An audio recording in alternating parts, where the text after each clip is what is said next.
అష్టాదశ శక్తిపీఠం జ్యోతిర్లింగం రెండు కలిసి ఉన్నటువంటి ప్రసిద్ధ శైవ క్షేత్రం శ్రీగిరిపై వెలిసిన శ్రీశైలం. భ్రమరాంబ అమ్మవారు, మల్లికార్జున స్వామి ఇక్కడ కొలువై విచ్చేస్తున్నటువంటి భక్తులకు తమ దర్శనం కలిగించి వారి జీవితాలు పావనం పొందేలా చేస్తున్నారు. ముఖ్యంగా ఈ మహాశివరాత్రి బ్రహ్మోత్సవాల సందర్భంగా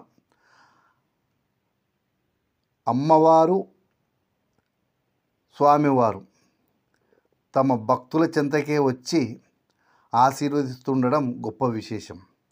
పవిత్ర పాతాళ గంగలో స్నానం చేసిన భక్తులు అమ్మవారిని దర్శించుకొని దేవాదాయ శాఖ వాళ్ళు ఇస్తున్నటువంటి ఉచిత ప్రసాదాన్ని కళ్ళకద్దుకొని తీసుకుంటున్నారు. ఈ సందర్భంగా చెప్పాలంటే కళాభ్యం చూడాలంకృత శశికళాభ్యం నిజతప ఫలాభ్యం భక్తేషు ప్రకటిత ఫలాభ్యం భవతు మే శివాభ్యం మస్తోక త్రిభువన శివాభ్యం హృది పునర్భవాభ్యమానందస్ఫురదనుభాభ్యం నతిరియం. అంటే శివపార్వతులు ఒకరు ఎక్కువ ఒకరు తక్కువ కాదు. అర్ధనారీశ్వరుడుగా తన శరీరంలో సగ భాగాన్ని ఇచ్చిన అమ్మవారికి తను ఎంత హ్యూమనిస్ట్ అనేది చెప్తాను.